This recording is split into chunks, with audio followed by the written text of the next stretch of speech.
চলমান রয়েছে। এই ব্যবস্থার প্রেক্ষিতে প্রায় 12 বারই আমাদের দেশে নির্বাচন হয়েছে।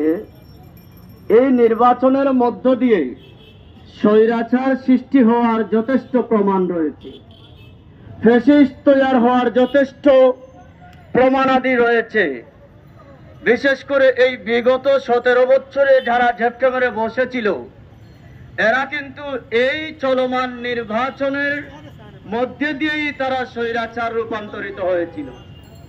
এজন্য 5 আগস্টের পরে এই দেশের দেশপ্রেমিক যারা রয়েছেন, সকল শ্রেণী পেশার মানুষ এই দাবি করছেন আগামীতে নতুন বাংলাদেশ তৈরি করার জন্য অবশ্যই পেয়ার পদ্ধতিতে নির্বাচন করতেই হবে।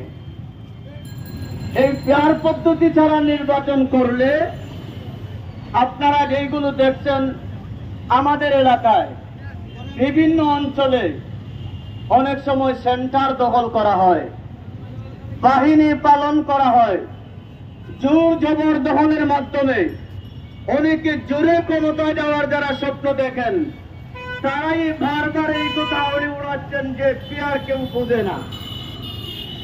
পিয়ার না বুঝলে বর্তমান বিশ্বের প্রায় 91টি দেশের মধ্যে এই পিয়ার পদ্ধতি বিভিন্ন কায়দায় চলমান রয়েছে।